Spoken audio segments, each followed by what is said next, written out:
Hey, what's going on, DDO players? Axel here. So today we're going to talk about some big DDO news that broke this week.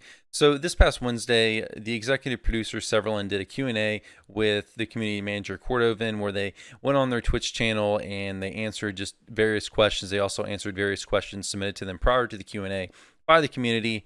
And oftentimes in these Q&As, because they've done many of these at this point, they will drop some new news or give some insights into some cool things we didn't know before. And I've made videos in the past going over these various Q&As. So in this video, I'm going to go over the highlights and give my thoughts on them and just talk about them. I'm not going to cover every single question that was covered. If you want to see the whole video in all its full context and its entirety, I will put a link to it below in the description. I'll also mention as I go through here the timestamp so you can kind of find out in that video what I was talking about if you want to go back and get the full context.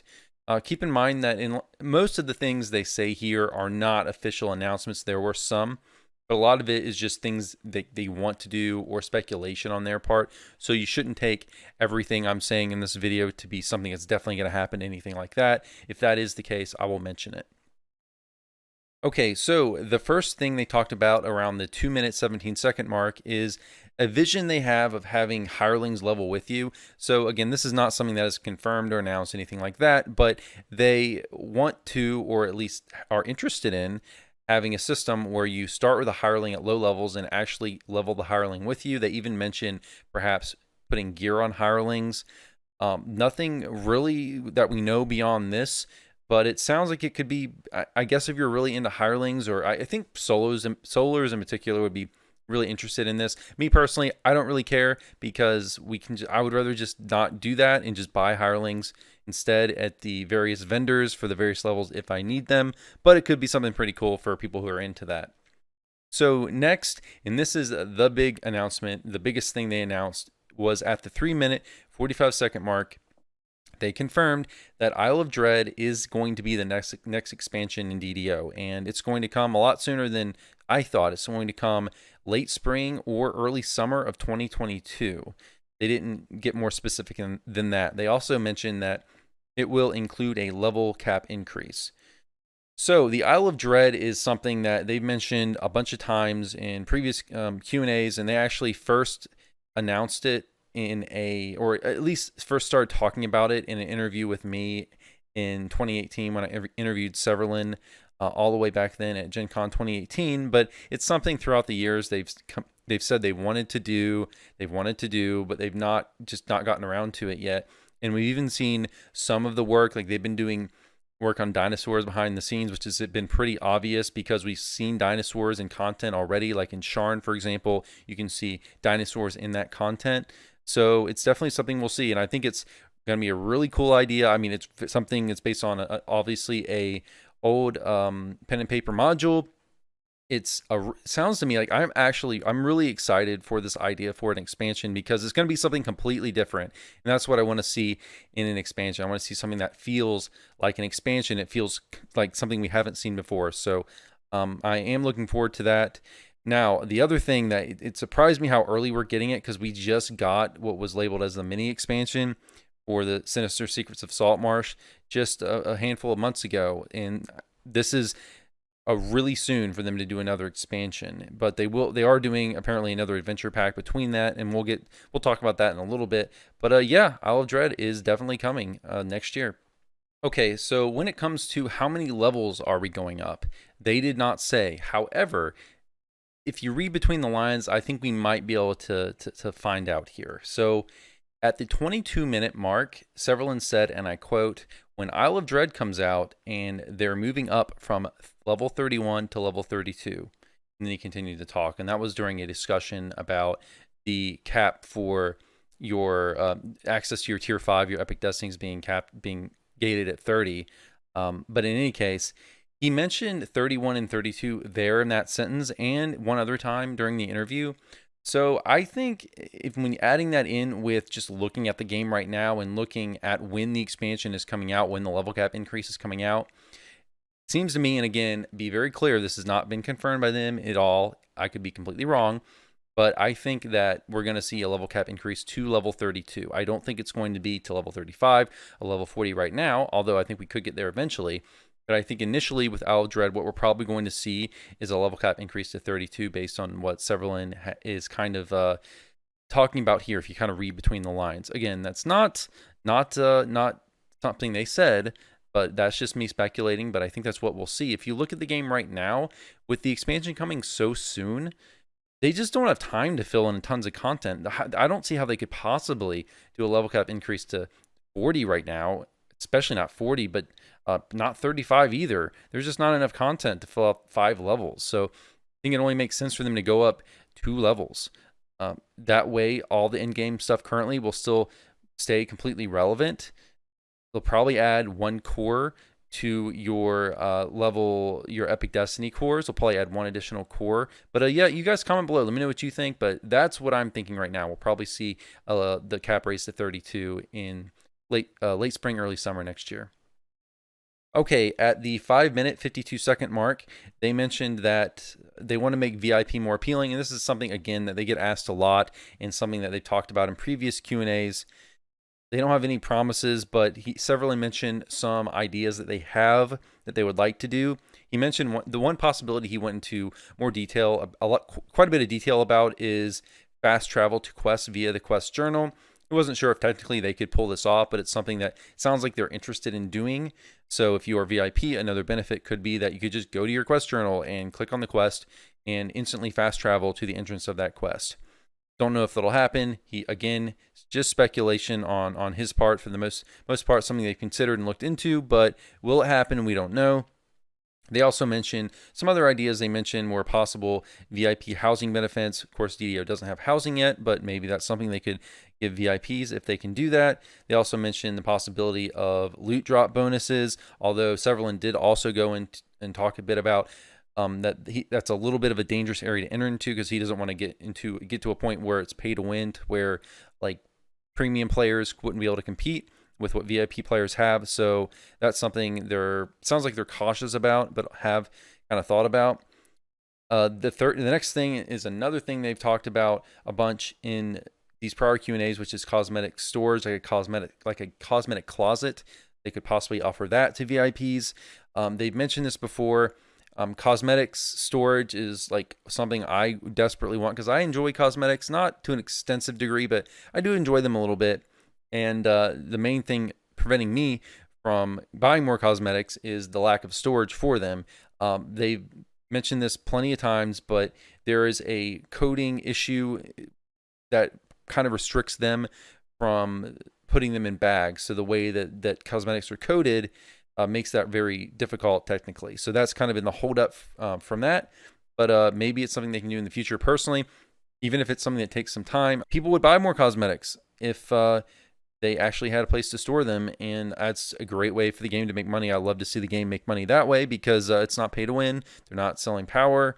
Okay, at the 10-minute mark, they talked about a monk pass. The team said they're eager to do a monk pass. It's something that as they're doing the Q&A, someone in Twitch chat asked about. I don't have any plans for that, any set date, anything like that, but it is something they want to do. I know it's been a while since monks have gotten some love. At the 10-minute, 19-second mark, they said right now the full engineering team is working on lag. Severlin mentioned some things they've done to reduce lag, and some things that have also kind of added to lag recently. The first thing that's kind of added to lag is the new ED pass that just happened. If you all haven't seen my prior videos, I've talked about this a lot in the past several months. You can go and check out my prior videos, but just recently a big ED pass to not just the Destinies themselves, which were completely revamped, all of them, but also the Epic Destiny reincarnation, not Epic reincarnation, but the Epic Destiny system was completely revamped. So again, check out my prior videos, but that I've noticed in games since that patch, I've seen more lag. One thing they mentioned that has reduced lag, seems to have reduced lag, is the Reaper tree loading changes. It's something that when you load your Reaper enhancements, the way that works has been changed to kind of reduce lag. So Severlin did mention that he did not want to kind of pin all of the lag reduction to that, but it's definitely been something that has seemed to help. Continuing on here at 13-minute, 55-second mark, they again discussed something they had talked about in previous Q&As, which is Reaper trees in sharing power with party members. So If you haven't seen my prior videos, one of the things that they have talked about is the possibility of, let's say you join a group and you have 0 Reaper points, but maybe one person has like, 80 Reaper points. There is an idea to where when you join a group, you would possibly share some of that power with the newer players or the less advanced characters, so that it kind of makes grouping easier, kind of reduces the power gap between new players and veteran players, while at the same time still rewarding veteran players for getting those Reaper points. So that's an idea that they've talked about. They also discussed the possibility of moving into a Reaper ranking system instead of it being based on trees, have it be based on a ranking. One reason they mentioned for this is like when you have a Reaper tree and you have players with tons of Reaper points, they end up filling out the trees anyway. So they had an idea of just making it like a ranking system. So instead of having points, you would just go from rank, you move up in rank, and you would get various bonuses as you move up in rank, instead of just picking things from the trees like you would in the current Reaper enhancements, as the regular heroic and epic destiny enhancements now work. At the 24-minute 40-second mark, they talked about the possibility of 4K. This has also been mentioned in prior Q&As. The holdup here, as they mentioned before, is going to 4K and will require them to do a lot of upscaling work. So all of the icons in the game would have to be revamped. They'd basically have to redo all the icons. And Civilin mentioned that would be like months and months and months and months of work. So it's very expensive to do. So that's kind of their hold up on the 4K thing. They mentioned the possibility of automating some of that work. We'll see, but it's something they mentioned they want to look at is after they get lag kind of more under control. So we'll see. Maybe it'll happen. Who knows?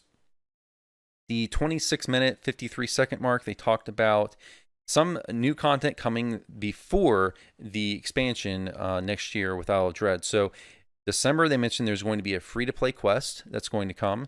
And then sometime, and they didn't give a specific date, so this could be probably more like January, maybe February-ish. They didn't give a specific date, but they are going to release before Isle of Dread a new adventure pack that's going to include a raid. So this raid has been mentioned before in the producer's letter at the beginning of this year. And when it was mentioned in that producer's letter, they did say that it would be a raid based around the Wild Hunt. So yeah, that'll be interesting. We'll see. It would be very cool to get a new raid. But let's continue on with the next thing they talked about, 28-minute mark. They said they're considering a pass on Reaper. So they mentioned that with the new Epic Destinies, they feel that players have gained a lot of power from the recent Epic Destiny pass. You can debate whether or not that's true. I've seen different opinions on that. I know in my last video, if you saw, actually 2 videos ago, I talked about my opinions on how my characters felt at low, mid, in-game epic levels. But in any case, they talked about essentially 2 possibilities that they could do that they're considering. The first one is considering an R11 plus system, and I actually did a video as well, like a year ago, talking about how I thought they would eventually do that, go above R10. But that's one possibility, is that they go above R10 and just by increase the difficulty by keeping current R10s the same, but just introduce like R11, R12. They could continue to go up if they want. Another thing they mentioned is they could add like a checkbox or an option to run Reaper with more debuffs. All right, next at the 31-minute and 40-second mark, they talked again about Megaservers, something they've talked about before, server merges, all this stuff. They said they've ran into issues essentially with Megaservers with that idea. So they said they've hit a dead end with that idea. And guys, I will keep saying what I've always been saying about server merges because people ask about them. I don't think it's ever going to happen personally, because there are just so many issues with possibly doing a server merge, with the possibility of like losing character data, the possibility of just money issues with like how there's certain things they can't transfer, like guild ships, that would be really hard to transfer. It's just like a nightmare of problems and tons of work for them. So I don't think it's going to ever happen, but who knows, maybe. They also talked about 64-bit servers as a possibility. Okay, next, continuing on at the 33-minute, 35-second mark, they talked about the next hardcore season. So the next hardcore season, they said, starts in December, and this is going to be a shortened season. They didn't say exactly what the details of that are, but it will be shortened, and it's going to include some old hardcore rewards, like the Bloody Footprints, for example. So those are going to be available. They also went into kind of a discussion of exclusive rewards, whether that was a good thing or a bad thing, because originally the Bloody Footprints were kind of exclusive, and now they're bringing them back as like a way for people to get them who did not play hardcore. I believe it was season 1 they gave out the Bloody Footprints, and there's a debate there whether that's a good thing or not. I mean, whether there should be exclusive rewards, or there players who would play a season just to get rewards that are only available in that season. If it's really fair to them to bring them back for other players to use when they already kind of said that they would be exclusive. So I don't know. I mean, personally, I don't really understand. Like, I understand both sides of the argument. But personally, I don't understand why they wouldn't just change the color, like just make them acid footprints or snow footprints or whatever. Like, I don't know. Like, they could have easily offered the same thing but in a different color. So I don't know why they didn't do that. But in any case, they bring back the Bloody Footprints. If you want to do hardcore, then December is when it's going to start. All right, next they talked about, let's see, the Isle of Dread. So at the 42-minute, 50-second mark, it should have a new race and also a new iconic. So that's the second biggest news about Isle of Dread. So they didn't get into what race and what class for the iconic. I will say one thing though. I would bet a lot of money, and I think it's pretty. If you look at their past patterns here, they have only made iconics for free-to-play classes, and there is only one class that has not yet been turned into an iconic, or that yet has an iconic variant offered, and that is Sorcerer. So because of that, I would highly, highly expect the new iconic to be a Sorcerer. Could be wrong. I mean, they could veer from their past pattern there, but if they hold to the same philosophies they've done in the past, I think it will very likely be a Sorcerer of some kind. Race, I have no idea, but I really expect the iconic class to be a Sorcerer. They did not confirm that though, but that's what I think. Okay, next at the 51-minute, 16-second mark, they talked about the Festivult winner of it a little bit. Sounds like there's not going to be too many revamps for that. They want to add a few small things, swap up the cookies and coins a little bit, but they mentioned they only had like 10 days, they said, to work on that. So I wouldn't expect there to be much change there. Probably get mostly the same Festivult that we got last time. At 52-minute, 10-second mark, they talked about the possibility of a Revenant universal tree. They've talked about this in prior Q&As as well, but the idea of that would be like an undead tree. And Severlin talked about the possibility of introducing that along with Ravenloft, like a new area of Ravenloft. They've mentioned that several times, so that would obviously fit the theme of Ravenloft to bring a undead tree in with that. I don't know if that would be a new expansion to Ravenloft, but Severlin did mention that Ravenloft, a new section to Ravenloft, or an addition. We don't know if it would be in the form of an expansion or just an adventure pack, but a new addition to Ravenloft could be the next big thing after Isle of Dread. Wasn't promised, but it sounds like there's a good possibility of that. I would be shocked if they don't go back to Ravenloft at some point. I think Ravenloft is universally seen as the best content in the game. I think that's fair to say by the majority of players, not all players, but I think the majority of players certainly consider Ravenloft the best expansion in DDO, and a lot of them really, really like it's huge, not just in DDO obviously, but in pen and paper, of course. I mean, it's a really big thing in pen and paper, and the game obviously wants to add in things that are popular in pen and paper to kind of attract more attention, attract more of an audience. So yeah, it just makes complete sense for them to do that. So guys, that's going to be it for this video. Again, link in the description if you want to see the whole Q&A from Severlin and Cordovan in its entirety to get all the context. Before I go, I just want to remind you guys, I know it's annoying when creators do this, but I have a Patreon. If you want to support videos like this and content that I create here in the future, please check that out. Also, I stream a lot on Twitch at twitch.tv/AxelAlexK. You want to check that out, or my Patreon, which is also patreon.com/AxelAlexK. You can find links to all that stuff below in the description. So guys, that's going to be it for this video. Hope you enjoyed. I'll see you next time. Have a good one and take care.